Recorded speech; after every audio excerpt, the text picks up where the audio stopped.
At nagbabalik po ang Doctors on TV. Mga kasambahan, ang topic natin for this morning, tuberculosis. Very important topic for all of us. Please watch this video. Tinatayang 1/3 ng populasyon ng mundo o nasa humigit kumulang na 14 milyong tao ang apektado ng sakit na tuberculosis. Ayon sa datos ng World Health Organization, nakapagtatala ng mga bagong kaso ng impeksyon sa 1% ng populasyon taon-taon. Ang tuberculosis ay itinuturing na pangalawa sa pinakakaraniwang sanhi ng kamatayan dahil sa impeksyon. At ito ay karaniwan sa mga mahihirap na bansa. Nasa halos 80% ng populasyon ng ilang bansa sa Asia at Africa ang nagpositibo sa tuberculin test.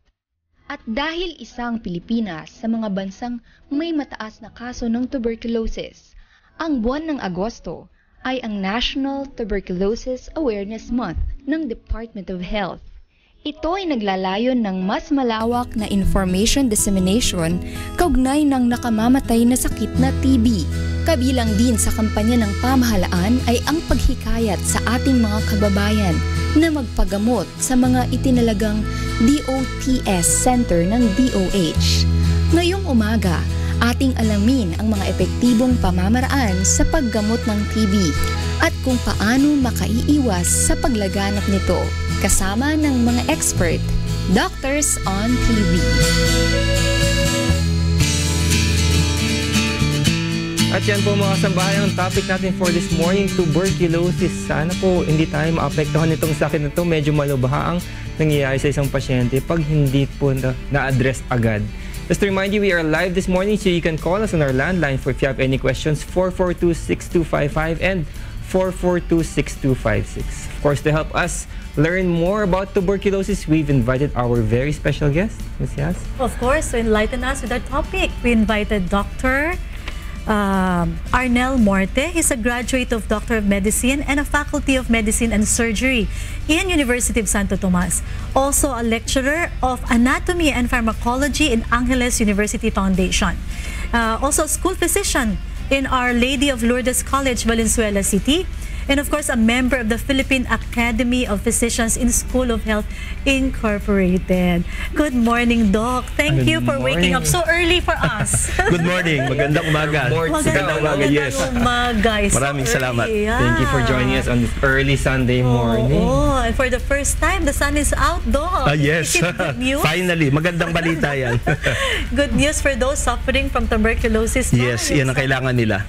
Yes. So, Doc, talk about tuberculosis, no? Everywhere around the world, tuberculosis is very prevalent, lalo na sa mga tropical countries katulad ng Pilipinas. Both children and adults are affected. Mga ilan ba ang bilang na natin sa Tama ka dyan, JM.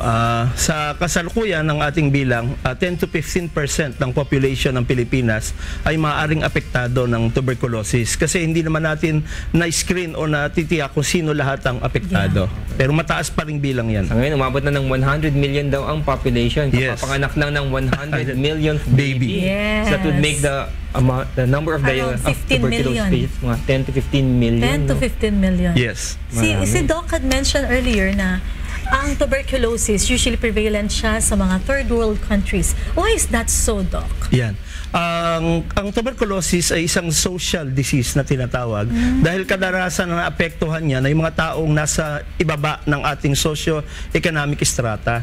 Sila yung mga taong hindi nakakakain ng tamang nutrisyon, sila yung mga taong nakatira sa masisikip na lugar dahil ang tuberculosis ay isang uri ng impeksyon na maaaring maipasa at madaling ipasa sa mga taong yun nga, mahina ang pangangatawan. At yun nga, nasa isang crowded environment. Nakatira sila sa isang masikip at maraming mataong lugar. Ayun, mataong lugar. So, Doc, paano natatransmit itong tuberculosis? Isa yan sa pinakamadaling ipasa. Kasi ang isang taong may tuberculosis at siya ay nasa stage na nakakahawa na, ay isang ubo lamang yan. Yung buong kwarto ay maaaring malagyan ng mikrobyo ng tuberculosis. So, parang airborne talaga ang tuberculosis. Lalo na kung hindi maingat yung tao na may tuberculosis sa pag-dispose, sa pagtatapo ng kanyang plema na inilalabas pag siya ay umuubo. Okay, so Kaya talagang- isang paalala yon sa mga taong may tuberculosis para maiwasan ang pagkahawa ng mga kapamilya na ingatan yung pag-ubo at ingatan din yung pag-dispose ng kanyang problema. Okay. Kanina, Doc, may nabanggit ka na rin mga stages ng tuberculosis. So, we'll discuss the stages. Siguro sa mga bata muna, no? May tinatawag silang mga primary complex. Parating narinig mga nanay. Ano ba itong primary complex? Yan, madalas na hindi naintindihan ng ating mga nanay kung anong kahalagahan, kung ano yung primary complex. Isa sa ating mga dapat gawin na unang-una sa mga batang bagong panganak ay mabakunahan laban sa tuberculosis. Okay. Kasi sila yung unang-unang maaaring tamaan. Ngayon, kung ang bata ay nabakunahan naman o kaya medyo humina ang kanyang katawan, maaari pa rin siyang mahawa. Yun yung tinatawag nating primary infection tuberculosis. Ito ay isang uri ng TB na walang mapapansin sa bata maliban na lamang sa mabagal niyang pagbigat. Kaya ipinapaalala namin sa mga nanay na kinakailangan nating gawin yung tinatawag nating well child check-up regular, kasi para makita natin kung ang bata ba ay tuloy ang kanyang pagbigat, kasi walang symptom ang bata, wala siya tulad ng nararamdaman sa matanda. Ibig sabihin, hindi inuubo. Wala. Oh. Kaya nga maaaring itong primary infection tuberculosis, hindi man niyang gamutin, iyan ay gagaling. Kasi oras na yung bata ay lumakas ang kanyang pangangatawan, iyan ay mawawala na at mananahimik ng mahabang panahon. Itong follow-up ko lang, Doc, ha? Kasi meron akong 4-year-old na anak, ano? Itong primary complex ba na to, magdudulot ba yan eventually o existing na mga tinatawag natin na scar or fibrosis? Ang makikita kasi sa mga batang nagkaroon ng primary infection ay yung kulani sa leeg.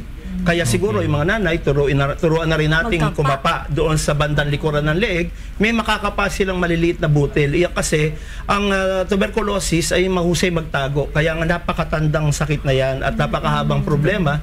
Kasi yung mikrobyo niyan ay marunong magtago. Dito sa bandang Sa bandang likod. likuran.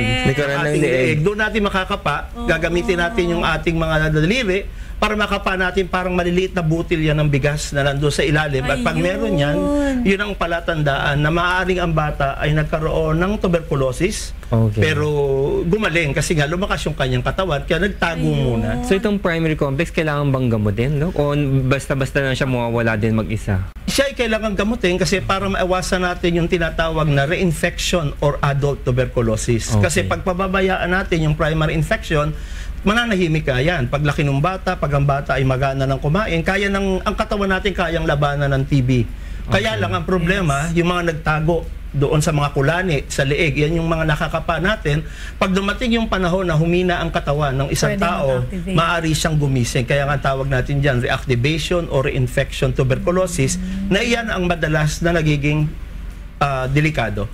Tsaka na-mention na, Doc, it is a very opportunistic microorganism. So, paano, Doc, nagiging opportunistic sila? At paano natin maiwasan na pwede tayong i-attack ng ganong klaseng Pag sinabi kasi nating opportunistic, iyan yung mga mikrobyong taglay na natin. Kaya kahit tayo siguro dito na nag-uusap-usap, hindi natin alam na baka meron tayo niyang mikrobyo na. Pag sinabing opportunistic, sila mapagsamantala.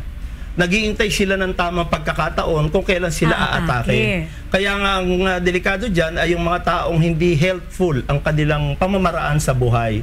Yung mga obosado sa katawan, nagbibisyo, kasi sila yung humihina yung tinatawag nating immune system. Yan yung panlaban natin sa sakit. Alright.